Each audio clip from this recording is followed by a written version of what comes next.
My name is Sarah, and I'm just an ordinary housewife. When I was young, my mother left because my father, Jack, who was always playing around. Since then, it's been just the two of us. I don't need to explain how tough it was to live as just a daughter and father. It might be the same for other families, but in our case, it was especially difficult. My father was I remember episodes from my childhood. When I was in elementary school, there was a parent-child slumber party, but my father was too busy playing around to come. So I had to ask my uncle to take his place. In middle school, when everyone else went on a school trip to Singapore, I had to stay home because my father said we couldn't afford it. In high school, during career counseling, while everyone else was with their parents, I was alone with a teacher because my father didn't show up. These are all awkward and painful memories for me. Despite these lonely days, my best friend Heather always encouraged me.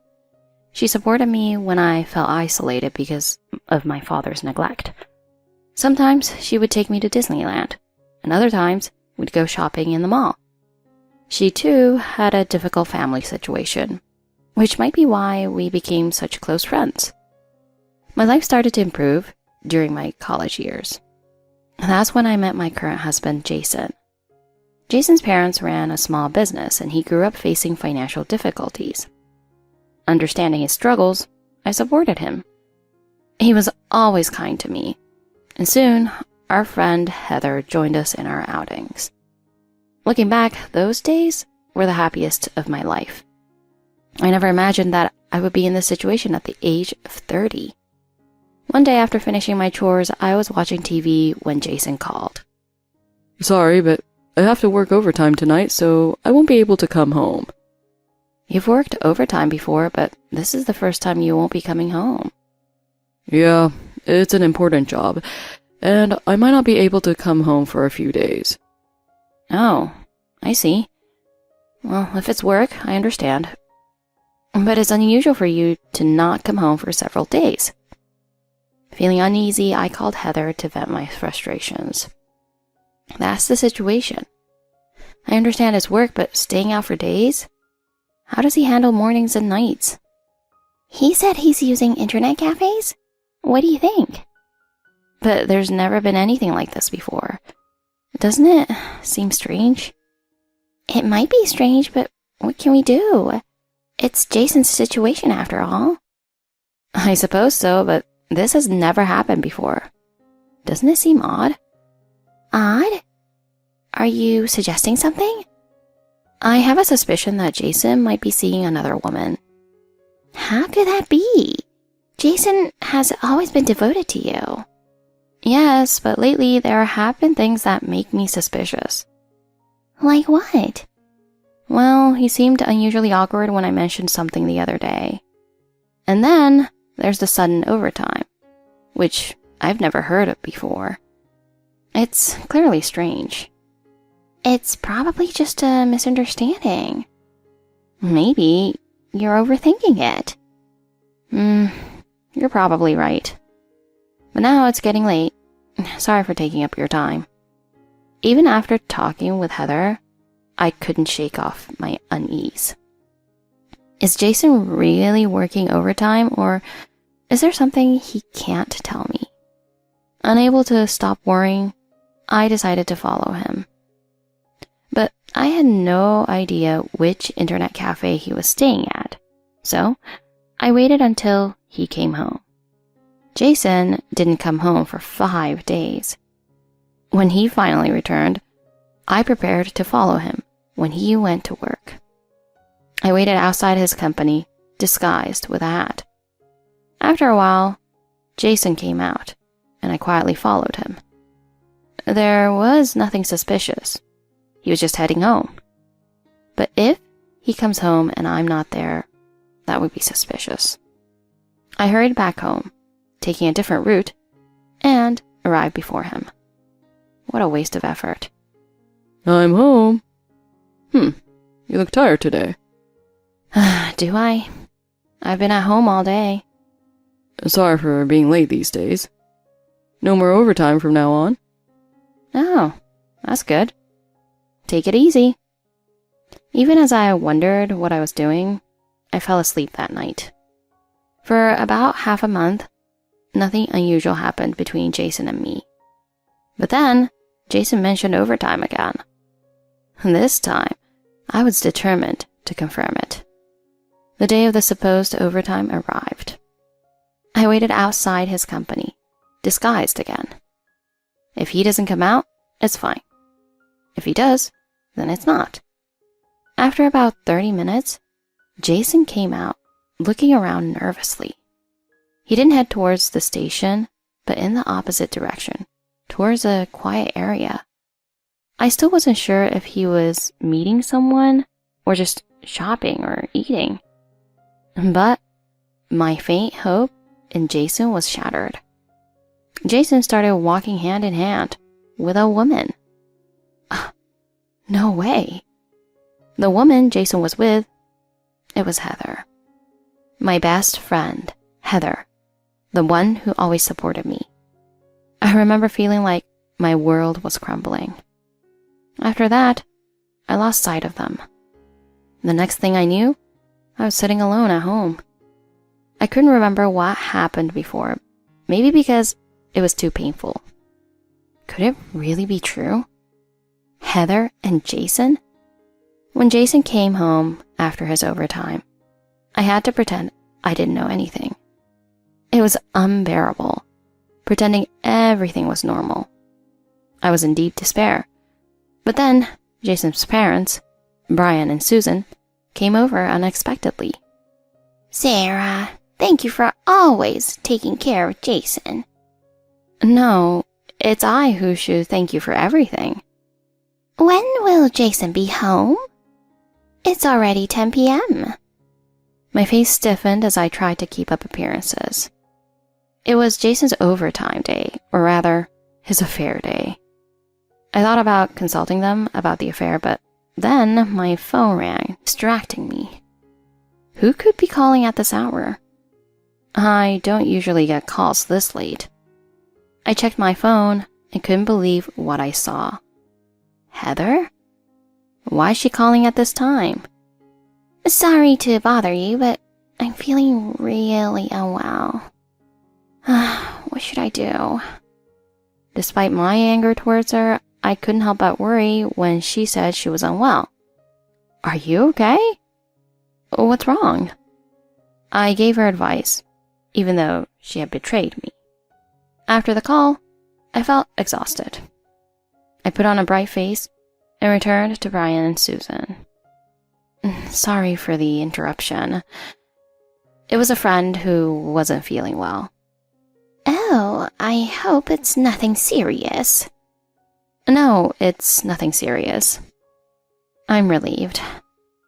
I wanted to say that their son wasn't okay, but I missed the chance to bring it up. I told Brian and Susan that Jason had been working overtime frequently lately. The next morning, they left after thanking me. Brian and Susan are good people, which makes the situation more complicated. What should I do about the affair? Jason is supposed to come home tonight, but how should I act? Just then, another unexpected call came in. Dad? It's been a while. How long has it been? 3 years? I guess it has been that long. My father and I had a strained relationship. With all these issues with Jason, his parents, and Heather, I was overwhelmed. I started to think maybe I should talk to my father about everything. Even though our relationship was strained, maybe he could help with the situation. So, I decided to tell him everything that had happened between Jason, Heather, and me. It was such a shocking story that even my usually nonchalant father was speechless. I thought Jason was a good guy, but I can't believe this. I can't believe it either. And to think the other woman is my best friend. Heather? I've known her since she was a kid, and I can't believe it. So, what do you plan to do about Jason? That's what I want to know. what should I do when he comes home tonight? Divorce seems like the obvious choice, but just cutting ties with Heather feels... My father, sensing my hesitation, began to speak. How could Jason do such a thing? It's unforgivable. But the way he's treated you is even worse. Maybe you should wait and discuss it with me before making any decisions. I agree. Divorce seems too simple for what he's done. After our heavy conversation, my father left, and I was alone again. Jason, unaware that I knew about the affair, came home that night as if nothing was wrong. Based on my conversation with my father, I decided to keep my emotions in check and act normal. I'm home. Sorry for working late again. You're not working late because you want to. I'm just grateful you're working for us. I'm really lucky to have such an understanding wife. Understanding? More like being taken advantage of. Little did he know, I was aware of everything. My calm demeanor made Jason feel safe, and he began to show his true colors. I wouldn't have predicted how things would unfold. And so began the nightmare of Jason's increasing arrogance and demands. A few months passed, and Jason's mask began to fall off. At first, it was small requests, like asking me to go to the convenience store for beer. But soon, outrageous, sending me out for errands in the middle of the night. If this were the past, I would have confided in Heather, but she was the one involved in the affair. My anger was about to explode, but I managed to hold on thanks to my conversations with my father. Then one day, my father called with a suggestion: hire a detective to gather evidence. You can't let Jason continue getting away with this. You need proof. You're right. I hadn't thought about investigating. Leave it to me. If you do it, Jason might get suspicious. Thank you. I appreciate it, even though we haven't been that close. That's why I need to step up now. My father eagerly took on the task, and the results were more than I could handle. It's a tough situation, but I have to tell you, Jason and Heather have a child together. What? A child? Yes, and the baby was born just recently. Heather mentioned feeling unwell before. Was that morning sickness? I didn't know, but it makes sense. I'm so sorry you're going through this. I already knew about the affair, so this isn't a huge surprise, but of course I was furious. Jason and I don't have children, but he had a child with Heather, my so-called friend. And he's been acting like nothing is wrong. It's beyond belief. How could I confront him about this? It gave me a headache just thinking about it. But Jason's arrogance didn't stop there. He knew I was aware of the affair, but my silence made him even bolder. Then one day, he came to me with a ridiculous proposal. I need to ask you something. What is it? Another late-night errand? No, it's a wonderful proposal, filled with human kindness. I had a bad feeling about it, and rightly so. Let's have my parents, Brian and Susan, move in with us. What? It's already decided. You'll be the housekeeper. Housekeeper? This is too much. But Jason's madness didn't stop there. We need to prepare things for them and make the house barrier-free. I had reached my limit. I confronted Jason about everything. And don't forget the baby supplies. You're bringing the child to live with us, right? What? You knew? Of course I knew about Heather. Why didn't you say anything sooner? My parents are old. They deserve to see their grandchild. Since you can't have children, it works out perfectly. I was stunned by his audacity. There was no way I could continue living with this man. I had planned to keep quiet until my father and I had everything ready. But I couldn't take it anymore, so I packed my things and left. I moved in with my father. Oh, what a mess. I can't believe Jason turned out to be like this. I'm sorry, Dad, for disrupting your plans and coming to stay with you. It's not your fault. You've done well to endure this much. Let's move forward with our plan against Jason. Thank you, Dad. The next day, Jason was in for the worst nightmare of his life. Jason had everything ready, waiting for Brian and Susan to move in. But when they arrived, they were furious. You've ruined everything. How could you do this to us? I don't understand. What are you talking about? My father was the biggest client of Jason's family business. But after discovering Jason's actions, my father decided to cut all ties. The plan my father and I had been preparing for involved cutting off Jason's family's business.